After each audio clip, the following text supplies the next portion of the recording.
여러분 안녕하십니까? 부동산 원법 이석규입니다. 35회 시험이 며칠 전에 시험이 끝났는데요. 이번 시험도 보면 물론 예상은 어느 정도 했지만 15,000명에서 2만 명 정도의 최종 합격을 하려고 합격시키려고 시험 수준을 난이도를 조정을 많이 한 것 같아요. 공법은 정말 출제 범위를 벗어난 문제도 많고요. 그런데 아무리 그렇게 내더라도 기초가 탄탄하면 문제를 60점, 65점 이렇게 맞지 않나라고 저는 생각이 됩니다. 한번 하나씩 분석을 하면서 이 수업을 주로 들으신 분들은 36회에도 아마 대비하시는 분 위주일 것 같아요. 그래서 공부를 어떻게 해야 되는가를 방향을 좀 잘 잡기 바랍니다. 이걸 타산지석으로 삼아서 지금 35회 시험보다는 앞으로 더 쉽게 훨씬 탁월하게 쉽게 내지는 않을 것 같아요. 유사하거나 좀 더 점점 어려워지거나 이렇게 너무 많은 합격자를 배출하면 안 되니까요. 국토법에서는 12개 중에 두세 개를 빼고는 이제 맞춰야 되지 않느냐. 그래서 1번 같은 경우에는 좀 볼 때 제가 볼 때 맞춰야 된다. 똑같은 문제라도 예년과 달라진 건 조금씩 수준을 이렇게 비틀어서 주제별로 막 섞어서 종합적으로 냈다는 것.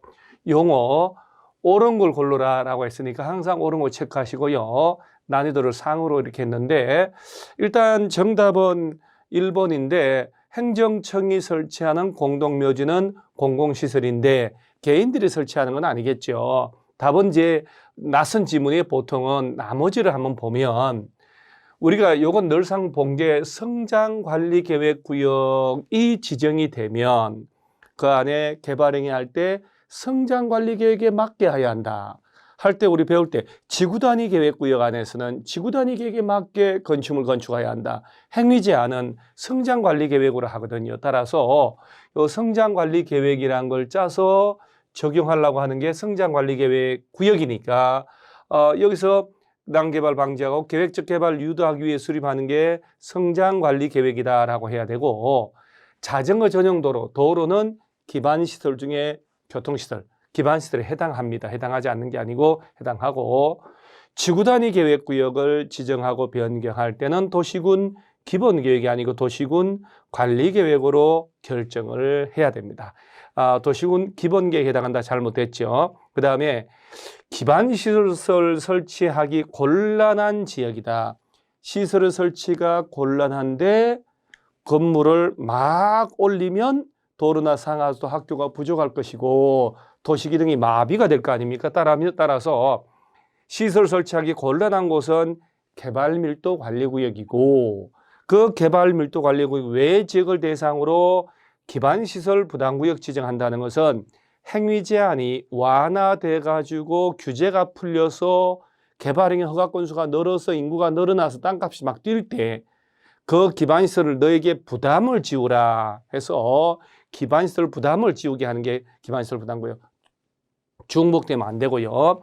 따라서 이거는 개발밀도관리구역이 돼야 돼요. 그래서 요 네 가지는 늘상 보던 거기 때문에 우리가 틀린 걸 찾아내야 됩니다. 그래서 1번 답이 1번이고요. 그 다음에 42번은 극상으로 해서 그냥 찍으라는 겁니다. 어떤 필수서, 그야말로 700페이지짜리 두툼한 기본서라야 볼 수 있는 거고 앞으로 얘는 다시는 나올 가능성이 처음으로 나온 건데요. 따라서 36회를 대비하신 분들이라면 42번은 복습 안 하셔도 돼요. 그래서 정답은 농림지역에서 상수원 보호구역을 지정할 때 국토교통부 승인받을 이유는 전혀 없어요. 국토교통부하고 상수도 보호구역하고는 전혀 관련이 없거든요. 따라서 틀린 게 2번이지만 얘는 복습할 가치가 없는, 따라서 이거는 그야말로 점수 조절용 문제다 하는 거 극상으로요. 그 다음에 도시군 계획 옳은 것을 골라라. 이런 문제는요, 여러분 앞으로도 36회 시험을 대비하시는 분들이라면 버릴 게 하나도 없다는 것. 그래서 이런 질문 하나하나 볼게요. 도시군 기본계획의 내용하고 광역도시계획의 내용이 다르면 도시군 기본계획이 우선하는 게 아니고 광역도시계획이 우선합니다. 따라서 1번이 틀렸다. 이 지문은 워낙이 자주 본 지문이기 때문에 여러분들이 꼭 알아야 돼요. 국가계획, 광역도시계획, 도시군 기본계획 요 체계 시스템 알아놓으시고요. 그 다음에 도시군 기본계획 수립권자가 생활권 계획을 따로 수립한 경우에는 그 생활권에 대해서는 도시군 기본계획을 수립한 것으로 본다라고 하지 도시군 관리계획 위반하고는 아무 관련이 없어요. 그리고 도시군 기본계획 나왔으면 도시군 기본계획으로 가야 되죠. 그 다음에 자 3번 보면 시장운수가 도시군 기본계획 짰으면 관할 도지사 승인 받는데 지방의회 의견을 들어서 수립한 도시군 기본계획의 경우에 도지사는 지방도시계획에 심의 거치지 않고 승인할 수 있다. 광역도시계획 여러분 앞으로 문제 풀 때 광역도시계획하고 도시군 기본계획에서는요 절차 생략 그런 거 절대 없어요. 그래서 도지사가 승인할 때 협의심의 해야 됩니다. 관계행정기관과 협의하고 해당 도시계획의 심의를 거쳐야 됩니다. 이거는 이제 말이 안 되는 거고요. 그 다음에 주민은 공공청사 설치에 관한 사항에 대하여 입안권자에게 입안을 제한할 수 있다. 이게 이제 기반시설의 일종이니까 기반시설 설치 정비 개량해달라고 제한할 수 있다고 우리 배웠으니까 맞는 말인데 이런 식으로 지금 출제 경향을 보면요. 응용을 해요. 살짝씩 색깔을 달리해서 응용해서 내기 때문에 이런 걸 이해를 잘 하셔야 돼요. 그 다음에 도시군 관리계획은 광역도시계획이나 도시군 기본계획 같은 장기계획 짤 때 동시에 같이 입안할 수 없다가 아니고 있습니다. 따라서 이 지문들은 언제 나와도 이상하지 않기 때문에 자주 나와요. 그래서 꼭 정확하게 내 걸로 만들어 놓으셔야 합니다. 그 다음에 도시군 관리계획 결정, 물론 제일 무척 중요한 것, 도시군 관리계획 중에 제일 중요한 것 중에 바로 이 지문들. 자, 옳은 것은 여기 나온 지문들도 여러분요 버릴 게 하나도 없어요. 버릴 게. 도시군 관리계획 결정의 효력은 지형도면을 고시한 날. 이 지문은 아마 모든 선생님들이 수험생들도 그렇고 정말 100번 이상은 떠들어 봤을 겁니다. 다음 날이라고 그러면 안 된다는 것. 이 지문 기출문제 쭉 분석하면 2년에 한 문꼴로 나왔습니다. 다음 날 뺐다가 다음 날 넣었다가 이런 식으로. 그래서 지형도면 고시한 날. 공법을 잘하는 비결은 입으로 떠들면서 손으로 써보고 하셔야 돼요. 눈으로만 하면 절대 안 된다는 거. 그 다음에 지금 계속 기출문제를 보면요. 옳은 것을 고르는 겁니다. 예전에는 주로 틀린 것. 옳은 것을 고르라 하는 문제가 수준이 어려운 거예요. 그 다음 문제들 보면 다 서술식으로 문장식으로 나와요. 그래서 자꾸 표만 들어서 머리 글자 따서 외우면 절대 한계가 있어요. 그래서 법주문 그대로 교과서 문장 그대로를 이해를 하셔야 돼요. 이해를 하고 반복을 해서 내 걸로 만들어주시면 절대로 기본 점수 이상 나옵니다. 지형도면 고시한 날부터. 자, 기득권 보호하는 건데 시가와 조정구역 지정에 관한 도시군 관리계획 결정 당시에 우리 딱 기억 떠오르죠? 임의 사업에 공사 착수한 자는 신고 없이 계속할 수 있다. 이거 보통의 도시군 관리계획 결정했을 때 이 얘기고 시가와 조정구역이나 수산자원보호구역 지정하면 3월 내 신고하고 기득권 인정한다. 3월이 시가와는 신고 3월이 꼭 기억을 하셔야 돼요. 3월 내 신고를 해야 되기 때문에 얘도 틀렸다. 국토교통부 장관이 잘 보세요. 국어 문제도 많이 나와요. 도시군 관리계획 직접 위반했는데 시도지사가 지형도면을 작성한다. 말이 안 되죠. 지형도면은 해당 도시군 관리계획 위반을 한 자가 만드는 거예요. 국토교통부 장관이 위반했으면 국토교통부 장관이 직접 만들어서 표시해서 고시하는 거예요. 고시. 그 다음에 자 시장운수가 위반한 자 중요한 질문 나오죠. 지구단위 계획의 수립에 관한 도시군 관리계획 결정은 시장운수 신청에 따라 도지사 결정한다. 보통의 용도, 지역, 지구, 구역 같은 것들은 일반 시장운수가 도시군 관리계획 위반해서 관할 도지사에게 결정해달라고 신청을 하면 도지사가 결정을 하지만 우리 반드시 기억해야 되잖아요. 지구단위 계획구역, 지구단위 계획 수립 관련된 것은 말단 시장운수가 직접 위반하고 결정도 직접 할 수가 있어요. 도지사에게 결정해달라고 신청할 필요가 없다는 것 따라서 틀렸고요. 그 다음에 5번 지문이 맞는 건데 5번 지문은 잘 익숙치 않아요. 근데 해석을 하면 시도지사가 국가계획과 관련되어 국토교통부 장관이 위반하여 결정한 도시군 관리계획 변경하려면 자 예전에 국토교통부 장관이 결정한 걸 나중에 시도지사가 변경을 하고 싶으면 미리 국토교통부하고 협의를 하도록 돼 있어요. 미리 국토교통부하고 협의한다라는 것 자, 국토교통부 장관이 결정한 걸 변경하기 때문에. 자, 44번 문제는 사실 5번을 뺀 나머지 지문을 정말 두세 번씩 읽어서 꼭 내 걸로 만들어 놓으셔야 돼요. 언제든지 나올 수가 있고 나왔던 지문들입니다. 그 다음에 특별건축구역으로 지정된 것으로 보는 구역을 모두 골라라. 우리가 특별건축구역은 시가와 조정구역이나 도시자연공원구역은 예전부터 오래전부터 있었기 때문에 뭐 어디에서도 공부할 때 뭐 시가와 조정구역은 도시자연공원구역은 개발제한구역은 수단자원보호구역은 특별건축구역으로 지정된 것으로 본다 그런 거 없거든요. 그래서 이번에 새로 들어온 제도 도시혁신구역하고 복합용도구역은 우리가 중간에 이제 개정된 걸 프린트도 주고 다 했단 말이에요. 그때 뭐라고 하냐면 쟤네들이 지정되면 특별건축구역으로 지정된 것으로 본다라는 규정이 있었어요. 따라서 저걸 묻는 거거든요. 기억하고 니언입니다. 그래서 요 디귿 리얼 들어간 걸 다 빼고 나면 디귿하고 리얼 들어간 걸 다 빼고 나면 이제 둘 중에 하나 체크하는데 이 두 가지가 이번에 새로 들어온 제도, 올 5월 달에 새로 들어온 거기 때문에 두 개를 찾으셔야 돼요.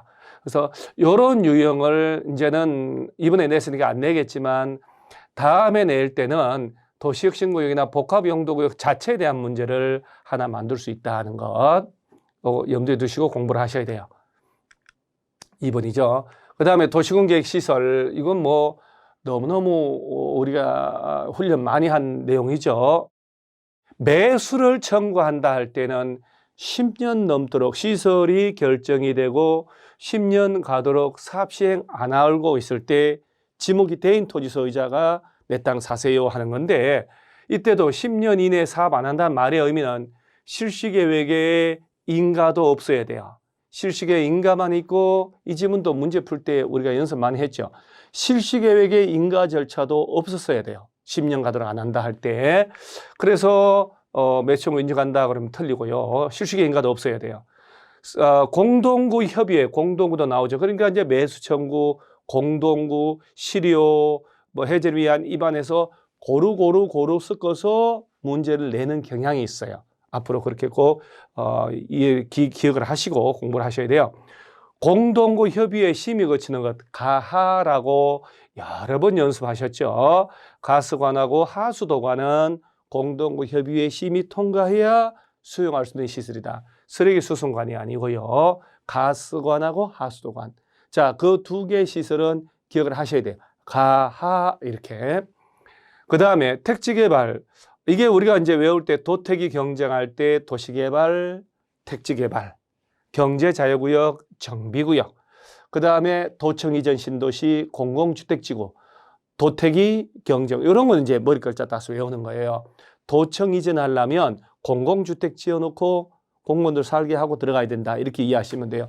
이 사업을 200만 제곱미터 초과할 때 공동구 설치를 합니다. 사업 시행자가. 도택이 경쟁. 따라서 정답 올바른 것은 3번이네요.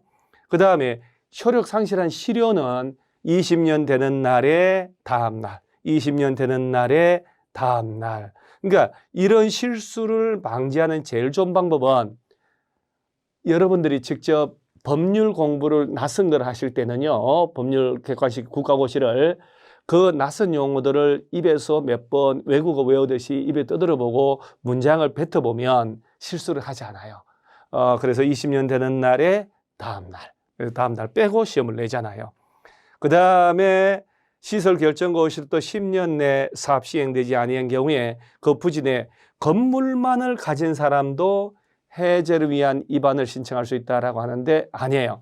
여기가 전부 다 토지가 규제받는 거예요. 토지. 건물은 규제 대상이 아니에요. 그 땅이 공공용지로 묶여버려가지고 건물을 못 짓게 되잖아요. 따라서 내 땅이 지목이 대인 토지다. 공공용지 묶인 지가 10년 넘었는데 대인 토지 소유자면 매수 청구를 해서 구제받을 수 있고, 대인 토지가 아니다 그러면 입안권자 찾아가서 어차피 실효될 때까지 단계별 집행계획상 사업 시행할 예정이 안 됐다. 그러면 해제를 위한 입안해달라고 신청할 수 있는데 토지 소유자입니다. 땅 주인이에요. 땅 주인. 건물만 가진 사람은 아니고. 그러니까 이런 지문들은 잘 몰라도 이렇게 건물만을 소유한 자도 해제를 위한 입안 신청 이렇게 나오면 이제 틀렸다는 게 좀 보이죠. 따라서 이 지문들, 이 문제는 정확하게 공동구도 공부해 놓으셔야 되고 매수청구 시료도 공부를 꼭 해 놓으셔야 됩니다. 36개, 37회 할 거 없이 워낙 중요합니다. 그래서 정답 3번. 자, 개발행위 허가. 개발행위 허가도 뭐 우리가 주제별로 나올 만한 거 다 나온단 말이에요. 자, 옳은 걸 골라라. 계속 국토법은 옳은 걸 찾는 겁니다. 옳은 거. 그리고 문제가 어렵다는 얘기예요. 자, 1번. 지금 도시군 계획 사업에 의하여 10층 이상 건물 건축할 때 개발행위 허가 받는다. 개발행위 허가 아닙니까?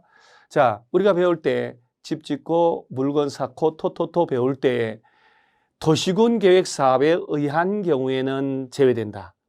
도시군 계획 사업에 의하지 아니하고 건물 짓고 공작물 설치 등등 할 때 개발행위 허가를 받는다고 그랬죠. 따라서 도시군 계획 시설 사업을 하거나 도시개발 사업을 하거나 정비 사업을 할 때는 그 개별법에 따라 시행되기 때문에 건물 짓거나 할 때 형질 변경할 때 개발행위 허가를 따로 받는 게 아닙니다. 도시군 계획 사업에 의하지 않고 건물 짓고 할 때 개발행위 허가를 받는다. 이렇게 꼭 기억을 하시고요. 그 다음에 건축물 건축에 대한 허가를 받은 자가 그 건축을 완료하고 건축법에 따른 사용 승인을 건축법상 받아버리면 준공검사 안 받아도 되겠죠. 이중으로 받을 필요가 없죠. 그래서 건축법에 따라서 사용 승인을 자체적으로 받았으면 준공검사를 안 받아도 됩니다. 이건 이제 정답은 2번인데 그 다음 지문들 버릴 게 하나도 없어요. 허가를 받은 건축물의 연면적을 5% 범위 안에서 축소할 때는 신고한다. 개발행위 허가받으라. 신고 없어요. 사업기간을 단축하거나 부지 연면적 5% 범위 안에 축소할 때는 개발행위 변경 허가를 안 받아도 돼요. 통보만 하면 돼요. 그래서 신고하는 게 아니고 허가를 따로 받을 필요가 없다. 이렇게. 허가 신청을 하면 15일 내에 허가 불허가 처분해야 되거든요. 하는데 잘 보시면 도시계획위원회 심의 협의 기간을 포함하여 15일 내라고 하면 관련 부처 협의하고 도시계획위원회 심의를 거치고 라고 해야 되는데 그 기간만 해도 2달, 3달 걸릴 수가 있어요. 그걸 포함해서 15일이란 말이 안 되는 거예요. 그걸 제외하고 요 기간을 제외하고 15일 내에 허가 불허가 처분을 하도록 돼 있어요. 그래서 이런 것들은 문장을 보고 거의 뭐 국어 문제죠. 말이 안 되잖아요. 말이 안 돼. 그 다음에 지구단위 계획구역으로 지정된 지역에 대하여 허가를 우리가 개발행위 허가를 제한하는 사유가 있잖아요. 개발행위 허가 제한은 워낙이 이렇게 낱개로도 2번 나왔는데 이번에도 지문 2개로 나왔죠. 국토교통부 시도시장 운수는 3년 기간 동안에 이 5가지에 해당하는 곳이라면 개발행위 허가를 제한하는데 최초로 제한을 할 때는 국토교통부면 중앙도시계획위원회, 시도시장운수는 지방도시계획위 심의 거치는데 이 중에 3번, 4번, 5번에 해당하면 2년 제한기간 연장이 된다고 그랬잖아요. 워낙 중요하잖아요. 이거는. 연장해서 제한할 때는 심의를 안 거쳐요. 그러면 첫 번째 게 녹지지역, 계획관리지역인데 여기 우리가 기억나는 게 무슨 조수류, 우량농지, 수목, 수백 년 된 나무가 자라고 있는 수목이 그 다음에 조수류, 세조자, 들짐승 숫자, 우량농지 등으로서 개발 못하게 해야 되겠다. 그러면 한 3년간 개발행위를 못하게 제한을 하죠. 연장 안 돼요. 그 다음 2번째 개발행위로 주변의 환경, 경관, 미관, 국가유산, 문화재 옛날 이런 것들이 오염손상 박살이 난다. 그러면 개발행위를 제한하는데 이 2가지일 때는 연장이 안 되고 최대 3년만. 이거 꼭 기억하셔야 돼요. 그 다음 3번째 지문이 길어도 너무 길다 한 거 있어요. 도시군 기본계획이나 도시군 관리계획을 수립하고 있고 얘네들이 최종 결정이 되면 용도, 지역, 지구, 구역의 변경이 예상되고 그럼 허가 기준 달라지잖아요. 그래서 달라진 기준을 해야 되니까. 그 다음 4번, 5번은 워낙 중요한 게 지구단위 계획구역을 지정한 곳, 기반시설, 부담구역 지정된 곳. 그래서 제가 이런 거 할 때도 기반시설이라고만 대답한 사람이 있거든요. 그러지 말고 기반시설, 부담구역 지구 단위 계획구역 지정된 곳이라고 입으로 몇 번 떠들어 보시라. 그럼 기억이 참 잘 난다. 오래 가고 라고 했거든요. 따라서 이 지구 단위 계획구역하고 기반시설 부담구역 지정된 곳은 3년 동안 제한을 하는데 심의 거쳐 연장 2년 더 가능해서 최대 5년간 개발행 허가가 제한되죠. 연장할 때는 심의를 안 거칩니다. 따라서 연장한다, 제한을 연장한다. 지구 단위 계획구역이잖아요. 심의 거칠 필요가 없다라고 하는 거예요. 자, 이제 문제 출제 경향을 보면, 자, 문제 보세요. 개발행위라고 전체 포괄해서 넣어놓고, 자, 개발행위 허가 받는 것, 안 받는 것 나오고, 그 다음에 준공사도 나오고, 그 다음에 변경할 때 어떻게 하느냐, 허가 기간, 그 다음에 개발행위 허가 제한하는 것, 고루 다 섞어서네요. 그래서 여러분 공부를 하실 때 지엽적인 내용을 암기하려고 애쓰지 마세요. 어차피 암기 안 되잖아요. 부동산 공부뿐 있는 게 아니고 그 과목이 6과목이고 법적인 과목은 5개지만 공시법, 세법은 책이 따로 나오니까요. 그러니까 부동산 공법 내용도 어마무시하게 양이 많은데 이걸 암기하고 이기려고 하면 안 돼요. 어차피 시간 너무 1년 정도 해가지고 다 암기 못하니까 암기하려고 하지 마시고 주제별로 국가가 이 제도를 왜 만들었을까라고 한번 생각을 하고 그 주제 전체를 이해를 하고 반복을 해서 한눈에 딱 개발행위 허가면 개발행위 허가 쪽에서 전체를 공부를 딱 해서 틀 안에 딱 집어넣고 반복을 해서 기출문제 풀면서 내 걸로 만들어 놓으셔야 돼요. 암기하려고 그러지 마시고 이거 머리글 짜서 외워질 내용이 풀 내용이 아니잖아요. 그래서 다 섞여져 있어요. 그래서 이 문제는 워낙에 꼭 복습을 해 놓으시고요. 그 다음에 용도 지역 뭐 주는 문제 사실 난이도 중으로 했지만 얘는 뭐 하 정도 됩니다. 용도 또 옳은 거잖아요. 이렇게 용도 지역은 토지를 경제적 효율적으로 이용하기 위해 필요할 때 서로 용도 지역들끼리는 중복되면 안 된다고 누누이 얘기했죠. 용도 지역, 지구, 구역 지정은 도시군 관리계획으로 결정해야 되지 기본계획을 하는 건 말이 안 되고요. 그 다음에 지금 문제가 48번이 우리 수험생 여러분들이 3번하고 5번으로 가거든요. 공부를 이제 적당히 하신 분들은 저 3번, 5번에서 3번은 함정을 파는 거예요. 함정을 이제 냅두시고 바다인 공유 수면의 매립구역이 둘 이상 용도 지역, 자 바다다. 자 바다 이건 이제 하천이 아니고 바다를 매립을 했으면 육지가 생긴 거잖아. 이렇게 둘 이상 매립구역이 둘 이상 용도 지역과 이웃하고 있다. 도시지역, 예를 들어 농림지역 이렇게. 그럴 때는 목적이 다르거나 절차 특례 인정 안 하잖아요. 도시군관리계 위반 결정 절차를 다 거쳐서 새로 지정을 해줘야 돼요. 따라서 가장 큰 용도적으로 지정된 것을 본다. 이건 말이 안 되는 거잖아요. 따라서 이 문제를 보면 1번하고 2번하고 4번은 확실히 압니다. 확실히. 자, 여기서 우리가 주민은 산업유통개발진흥지구 지정해달라고 하는 내용에 대해서 위반을 제한할 수 있다. 그러니까 제한한다. 기지, 산업, 시설, 입체, 복합구역 막 이렇게 외운 사람은 여기서 훅 간단 말이에요. 그래서 산업유통개발진흥지구 지정해달라고 제한한다라고 하는 것은 자연녹지, 생산관리, 계획관리, 즉 도시직이 아닌 곳에다가 해달라고 하는 거거든요. 따라서 상업적인 안 됩니다, 사실은. 그러니까 여기까지 이것 때문에 함정을 파놓고 3번 딱 갖다 놓고 출제자가 의도가 보이죠. 정답 5번으로 갖다 놨잖아요. 얘를 서로 바꿔놓으면 함정 문제까지 안 간다는 걸 알고.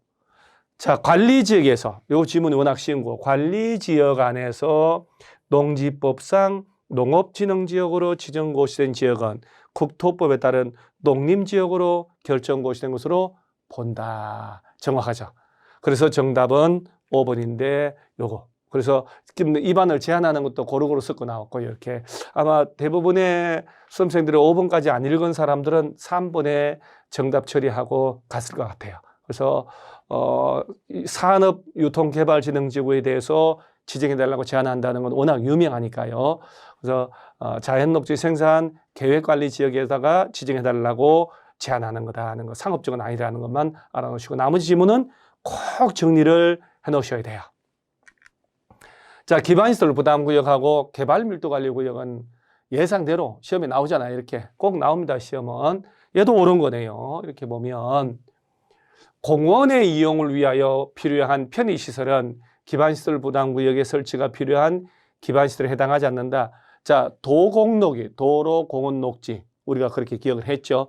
도공록이가 학교를 간다. 초중 고등학교, 대학교는 제외하고, 대학교는 필수로 설치할 기반시설이 아닙니다. 그 다음에 학교 가서 수돗물 먹고 하수도 버리고 폐기물 버리고 온다 할 때 공원은 반드시 설치할 시설입니다.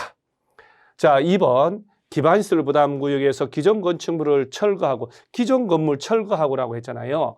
200제곱미터 초과하는 신축, 증축할 때 돈을 부과하는 건데, 철거하고 신축할 때 기존 건축물 연면적을 포함하는 건축행위를 비용 부과 대상이다. 그러면 자, 예를 들어 볼게요. 3층짜리 건물이 이렇게 있었는데, 자, 300.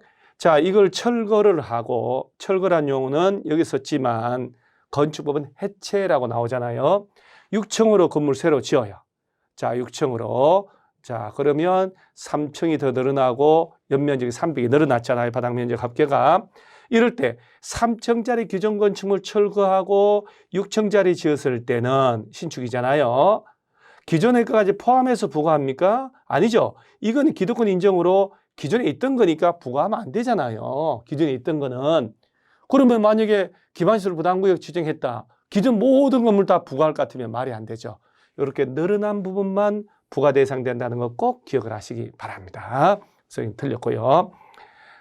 기반시설 부담구역 지정하면 1년 내 기반시설 설치 계획 짜야 되고 안짜면 다음날 실효되는데, 자, 지구 단위 계획을 수립했다면 기반시설 설치 계획 수립한 것으로 인정이 됩니다. 요 기억을 하셔야죠. 요거는 워낙 유명하니까요. 그래서 지금 이게 상으로 되어 있지만 사실은 중급 정도, 이거는 못 풀면 안 돼요. 워낙 이 문제는 못 풀면 안 되는 문제입니다. 그 다음에 종교 집회장이 나오는데, 여러분 종교 집회장, 이거는 우리가 우리 교과서에 없어요. 예외 사유에 있는 별표거든요.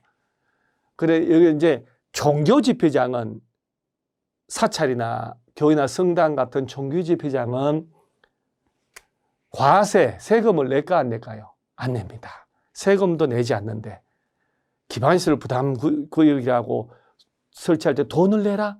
200초고 하는 신축할 때 돈 내라? 아닙니다. 따라서 종교 집회장은 기반시설 설치 비용 부과 대상에 해당하지 않습니다. 이 지금 처음 나온 겁니다. 이 지문. 그 다음에 또 지문 나오죠. 개발행위 허가 제한. 아까 막 지구단위 나왔고 또 나옵니다. 기반시설 부담구역에서는 최대 3년 플러스 2년에서 5년간 개발행위 허가가 제한될 수 있습니다. 없다가 아니고 있다라고 해야 됩니다. 따라서 정답은 3번. 버릴 게 하나도 없다는 것 꼭 기억을 하시고요. 자, 이런 문제는 뭐 너무너무 쉬운 거죠. 근데 의외로 많이 틀렸어요. 개발진흥지구를 세분하여 지정할 수 있는 용도지구에 해당하지 않는 것은 주, 산, 관, 보기, 특, 주거개발, 이거 물어보는 거예요. 개발진흥지구는 이렇게 5개로 나눠지죠. 주거개발, 산업유통, 관광휴양, 복합, 특정개발진흥지구. 이게 아닌 거 찾으라는 얘기예요. 이게 아니란 얘기예요. 아닌 거 찾아라. 너무 쉽잖아요. 정답은. 그래서 이런 거는 그냥 까는 문제입니다. 사실은. 그러니까 너무 어려운 문제만 있는 게 아니고 이런 쉬운 문제도 나오죠. 개발밀도관리구역도 예상대로 나온 문제고요. 자, 이건 틀린 거 골라라. 틀린 것 이렇게. 뭐 나머지 뭐 특별할 게 없으니까요. 개발밀도관리구역에서 가장 중요한 게 용적률 50%까지 강화한다는 게 가장 중요한데 이걸 건폐율로 바꿨네요. 모든 교수님들이 강의할 때 건폐율로 바꿔서 내면 안 됩니다라고 다 얘기했을 거예요. 근데 집중력의 문제인 것 같아요. 이런 거 틀리신 분들은 좀 집중. 따라서 취지를 이해하면 개발밀도관리구역은 개발할 때 건물의 총량을 줄이는 거예요. 건물의 총량, 연면적, 층수 줄이는 거. 용적률 50%까지. 건폐율이 아니고. 따라서 용적률 줄인다 이렇게 이해를 하시면 돼요. 자, 성장관리계획구역에서 성장관리계획으로 건폐율 완화하여 적용할 수 있는 지역이 아닌 것은 뭐 우리가 배울 때 계획관리지역이면 원래 40%인데 10%더 줘서 50%까지, 자연 녹지 등이면 20%인데 10%더 줘서 30%까지 완화한다라고 하잖아요. 이제 이 문제를 이런 스타일로는 다시 안 내지만 건폐율을 완화한다 안 한다 이걸 외울 때는 보전하는 곳은 성장관리계획에 따른 완화하지 않습니다. 그럼 볼까요? 용도 지역은 도시지역 이렇게 꼭 기억하셔야 돼요. 관리지역, 농림지역, 자연환경보전지역이거든요. 이 중에 자연환경보전지역은 아니에요. 완화하면 안 되잖아요. 도시지역 중에 주거, 상업, 공업, 녹지 해놓고 녹지 중에요. 보전녹지, 생산녹지, 자연녹지. 자, 보전녹지 빼야 돼요. 자, 관리지역은 보전관리, 생산관리, 계획관리지역. 따라서 이 중에 보전관리 빼는 거예요. 보보, 자연환경보전지역 2개 뺀다. 보전녹지, 보전관리, 자연환경보전지역은 건폐율 완화 대상이 아니에요. 그래서 이게 보전해야 되는 이 세 군데에서는 성장관리계획에 따른 완화를 하지 않는구나, 건폐율 완화하지 않는구나 이렇게 이해를 하시면 돼요. 따라서 정답은 3번이 정답이 됩니다. 자, 그 다음에 도시개발법은 6문제 중에 거의 대부분이 보편적으로 공부한 내용이 나왔죠. 되게 쉬운 것도 있고 도시개발조합은 예상한 거니까요. 개발계획 수립에 필요한 동의자 수 산정하는데 오는 거 너무 쉬운 문제죠. 도시개발법은 국공유지 포함한다라고 수도 없이 얘기했고요. 한 사람이 2 이상의 필지의 토지를 단독으로 소유하고 있다. 필지 수에 관계없이 토지 소유자 1인으로 볼 것. 자, 한 사람이 여러 필지 가져도 하나, 한 필지를 여러 사람이 가져도 하나로 본다는 거.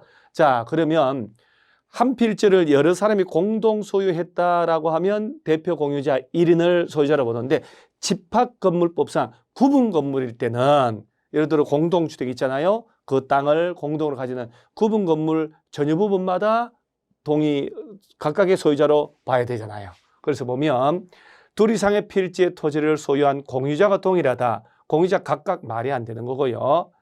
한 필지 토지 소유권을 여럿이 공유할 때 일반 공유가 아니에요. 이거는 집합건물법에 따른 구분 소유자인지 여부와 관계없이 다른 공유자 동의받은 대표 공유자 1인 구분 소유자인 경우는 구분 건물은 구분 소유자마다 각각 한 사람으로 봐야 되죠. 그 다음에 개발구역 지정이 제한된 후부터 개발계획 수립되기 전까지 사이에 토지 소유자가 변경이 됐으면 변경하기 전에 동의서를 기준으로 해야 되지 변경된 후를 기준으로 하면 안 돼요. 그래서 요거는 기본적인 문제. 자, 수용 사용 방식, 환지 방식, 혼용 방식 중에 우리가 배울 때 도시개발조합은 환지 방식으로만 할 수 있다고 수도 없이 얘기하죠. 수용 사용 방식으로 말이 안 되죠. 자기 땅을 자기가 매입을 하고 수용한다는 건 말이 안 되니까요. 자, 수용 사용 방식으로 시행하는 개발사업 시행자로 지정될 수 없는 자, 당연히 조합이 되겠죠. 너무 쉬운 문제가 2-3문제가 깔려 있고요. 자, 그 다음에 55번은 이제 우리가 극상으로 했지만, 자, LH가 토지상환 채권 발행한다. 우리가 배울 때 도시개발사업 시행자가 소유자가 원하면 매수 대금의 일부를 지급하기 위해서 새로 조성할 땅 건물의 2분의 1 초과하지 않도록 그 수용 사용 방식의 사업 시행자가 토지상환 채권을 발행하는데 이때도 그 사업 시행자가 국가, 지자체, LH, 지방공사 소유자 쭉 있단 말이에요.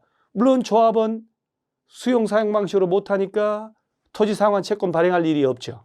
자, 이럴 때도 국가, 자치단체, 한국토지주택공사, 지방공사 등의 공적인 주체, 국가기관 등은 발행해서 토지상환 채권 발행하고 땅을 매입했다가 망할 일이 없잖아요. 보증을 받을 필요가 없다고 누누이 얘기했죠.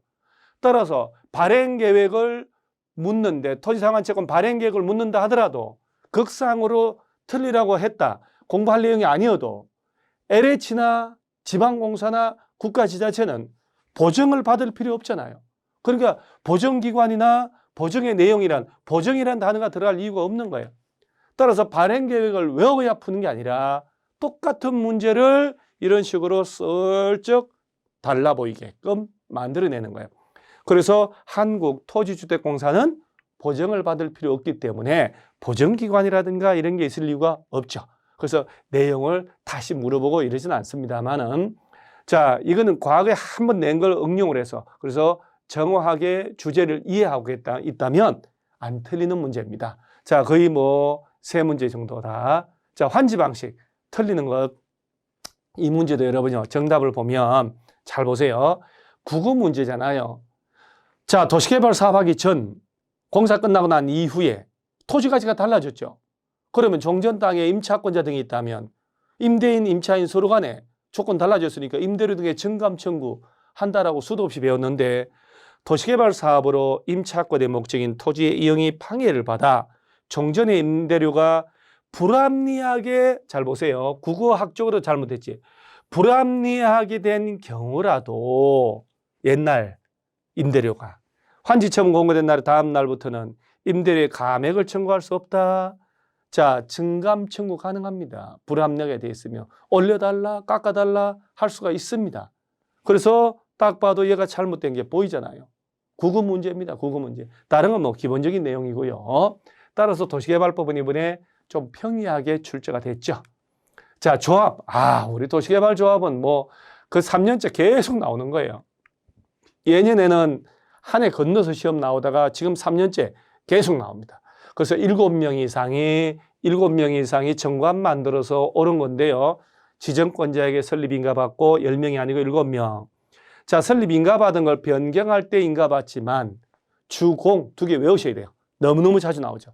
주된 사무소 소재지 변경, 공고 방법의 변경은 신고를 합니다. 따라서 청산에 관한 사항을 변경할 때는 신고한다가 아니고 변경인가 받습니다.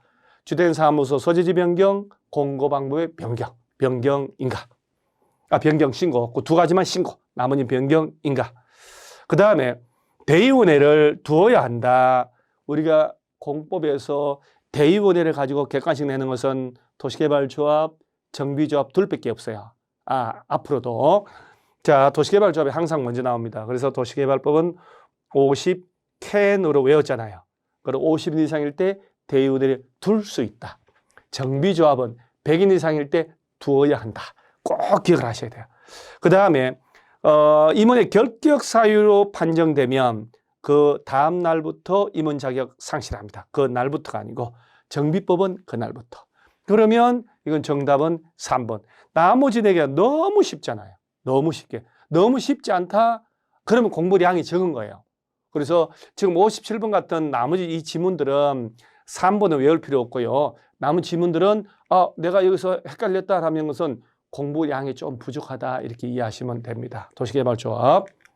자, 그 다음에 이 문제도 사업 시행 방식을 변경하는 것, 제가 뭐라고 얘기했냐면 돈이 덜 드는 방식으로의 변경은 가능하다. 도시개발 사업은 자, 수용 및 사용 방식, 보상을 하고 수용해야 되니까 얼마나 돈이 많이 들겠습니까? 수조 원이 들 수 있어요. 그 다음에 종전 땅 주인들끼리 조합 만들어서 돌려받는 환지 방식, 돈 주고 매입할 일이 없어요. 자, 2가지 섞어서 하는 게 혼용 방식이다라고 했죠. 따라서 돈이 많이 드는 게 넘버 1 수용 사용 방식, 넘버 2 혼용, 돈 제일 덜 드는 게 환지. 따라서 해당 지역의 지가가 땅값이 너무 비싸다. 그러면 환지 방식으로 하라라고 우리 배웠잖아요. 그래서 수용 사용 방식으로 하겠다 해놓고 환지 방식이나 혼용 방식으로 변경은 가능합니다. 환지 방식으로 하겠다 해놓고 수용 방식 변경 안 돼요. 자, 혼용 방식을 환지 방식으로 돼요. 혼용을 수용 사용 방식으로 한다? 안 돼요. 그래서 돈이 덜 드는 방식으로 변경은 허용된다라고 알면 정답이 그다지 어렵지 않습니다. 리얼 빼고 나머지가 돈이 덜 드는 방식이거든요.